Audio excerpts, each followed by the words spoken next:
दोस्तों, आप सभी क्लिनिकल साइकोलॉजी के माध्यम से इनसाइट थ्योरी ऑफ लर्निंग को पढ़ेंगे, जिसे कहते हैं सीखने के सूझ का सिद्धांत, जिसे सूझ का सिद्धांत भी कह सकते हैं या फिर अंतर्दृष्टि सिद्धांत भी कहा जा सकता है। इसका प्रतिपादन गैस्टाल्ट मनोवैज्ञानिकों द्वारा विशेषकर कोहलर 1925 तथा कॉफका 1924 द्वारा किया गया है। सूझ के सिद्धांत में जब भी व्यक्ति किसी विषय या पाठ को सीखता है तो वह सीखने से संबंधित परिस्थितियों के हर पहलू को समझने की कोशिश करता है। इस कोशिश में वह परिस्थिति के विभिन्न पहलुओं का नए ढंग से प्रत्यक्षण कर संगठित करने की कोशिश या प्रयत्न करता है ताकि समस्याओं का समाधान आसानी से हो सके।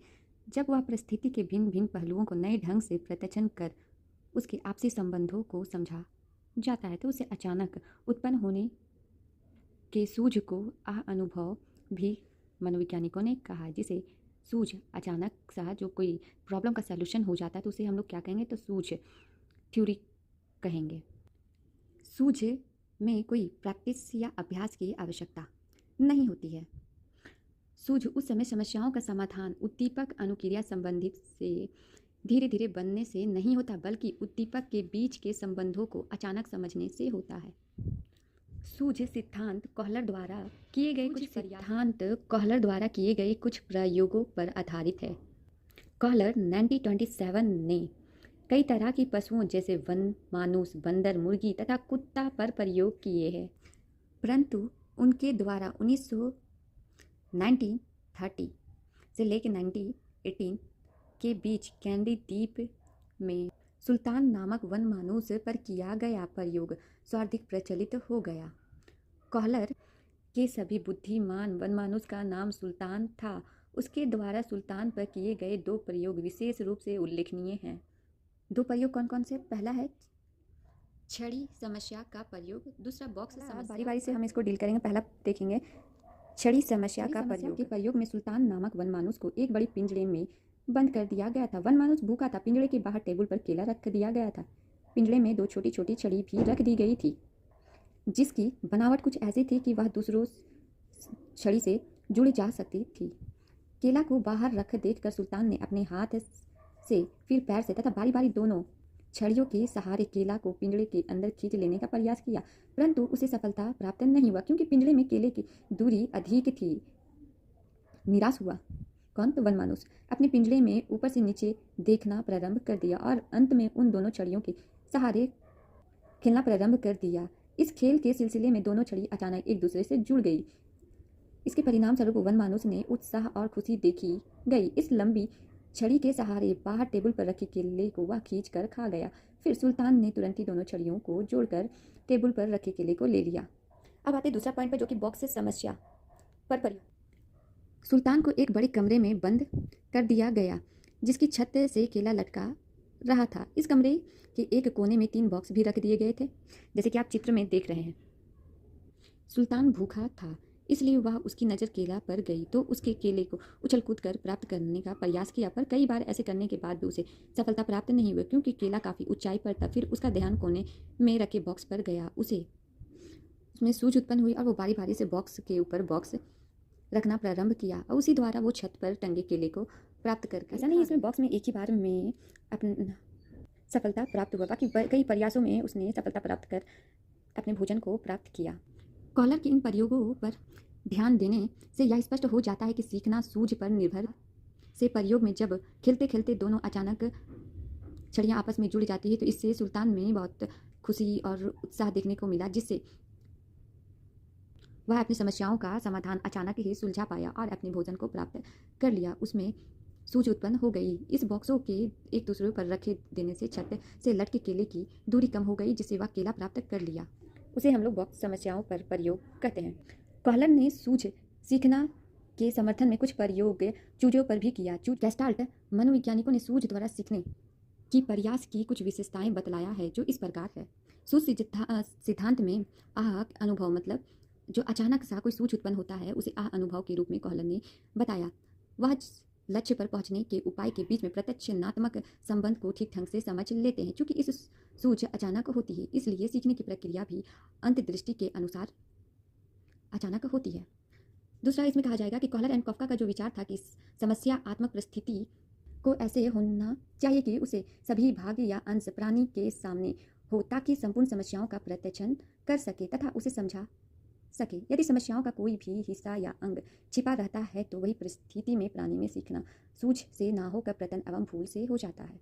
अब इसमें कहेंगे कि निर्देशित ध्यान और अन्वेषणात्मक व्यवहार सूझ द्वारा सीखने में व्यक्ति का ध्यान समस्यात्मक परिस्थिति के भिन्न भिन्न हिस्सों पर निर्देशित है।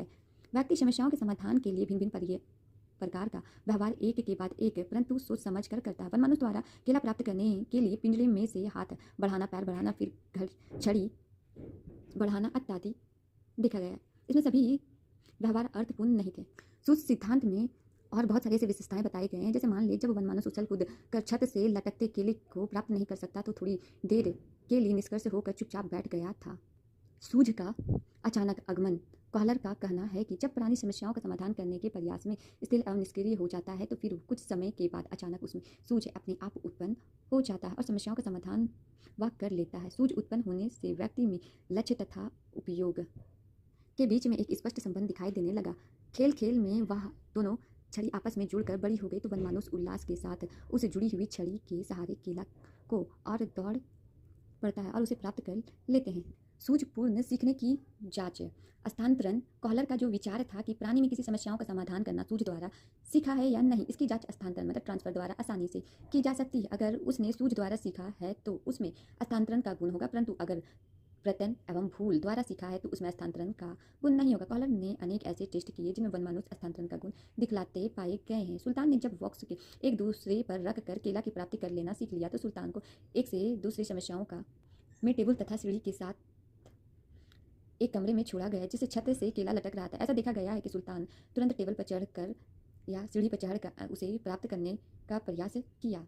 वह कॉलर को हाथ पकड़कर आगे चला गया और छत से लटकते केले के नीचे उसे खड़ा कर दिया गया। उन्हें पर चढ़कर केला प्राप्त कर लिया। कॉलर ने सूझ द्वारा सीखने की इस अंतिम विशेषताओं की जांच कर्म परिवर्तन के प्रयोग के माध्यम से किया। जब किसी एक क्षेत्र में अर्जित नियमों का उपयोग करके प्राणी दूसरी समस्याओं का सफलतापूर्ण समाधान करता है तो इस प्रक्रिया को कर्म परिवर्तन कहा जाता है। कॉलर ने कर्म परिवर्तन का प्रयोग चूजों एवं बंदरों पर किया है और बंदरों पर किया गया जो कि कर्म परिवर्तन द्वारा परीक्षण देखा गया और उसे कर्म परिवर्तन कहा भी जाता है। कॉलर ने कर्म परिवर्तन का प्रयोग जैसा कि ऊपर कहा जा चुका है कि चूजों पर किया। को धूसर कागज के टुकड़े के दो अलग अलग रंग दिए गए, एक गहरा रंग था, दूसरा हल्का रंग था। जब चूजे गहरे रंग के कागज पर चोंच मारता तो उसे भोजन दिया जाता था और जब वह हल्के रंग पे चोंच मारता था तो उसे भोजन नहीं दिया गया था। दूसरी परिस्थिति उत्पन्न होनी जिसमें पहले का गहरा धूसर रंग उसी के अधिक गहरे धूसर रंग के साथ चूजों के सामने उपस्थित किया गया। परिणाम में देखा गया कि चूजों ने उन दोनों रंगों को नए संयोज्य में से नया उद्दीपक अर्थात जो पहले से थी अधिक गहरा उद्दीपक था उस पर चोंच मारते देखे गए। स्पष्टता यह है कि चूज जो द्वारा पहली परिस्थिति जिसे नियम को सीखा गया था उसका स्थानांतरण दूसरी परिस्थिति में करके वे नई समस्याओं का समाधान कर रहे थे। इसी प्रकार से बहुत सारे ऐसे सिद्धांत हो या और कुछ है तो उसमें लिमिटेशन या कहें सीमाएं होती हैं जो कि इस इनसाइट थ्योरी में भी देखा गया। इसमें सीमाओं में यह कहा गया कि सूझ एक अचानक होने वाली प्रक्रिया है जो कि मनोवैज्ञानिकों का मत था कि वास्तव में प्राणी किसी अनुक्रिया को अचानक नहीं कर सकता है बल्कि वह धीरे धीरे कुछ अभ्यास द्वारा सीखता है। डंकर 1945 ने कहा है कि सूझ क्रमिक होती है तथा उसकी मात्रा कम या अधिक हो सकती है। जटिल कार्यों को सीखने में सूझ की मात्रा अधिक होती है तथा जब हम साधारण कार्य को करना सीखते हैं तो उसमें सूझ की मात्रा कम हो जाती है। ये किसने कहा? तो डंकर ने कहा। कब कहा? तो 1945 में कहा है। सूझ सिद्धांत के महत्व पर प्रकाश डाले और साथ ही साथ यह भी दावा करता है कि सभी तरह के प्राणी सूझ द्वारा ही किसी अनुक्रिया को सीख पाते हैं। कुछ मनोवैज्ञानिकों ने इसका खंडन करते हुए कहा है कि सीखने में अभ्यास तथा अनुभव का भी स्थान होता है। इसलिए यह भी कहना है कि छोटे छोटे शिशुओं के सीखने में सूझ का कोई खास महत्व नहीं होता है, वे विषय को रटकर एवं अभ्यास करके ही सीखते हैं। इसी प्रकार से जो सूझ के सिद्धांत था वो लिमिटेशन के बावजूद भी सूझ सिद्धांत का महत्व काफ़ी है और मनोवैज्ञानिक द्वारा इसे एक अनुपम योगदान माना जाता है। इसी प्रकार से हम अपने टॉपिक को यहीं पे विराम देते हुए मिलते हैं नेक्स्ट वीडियो पर।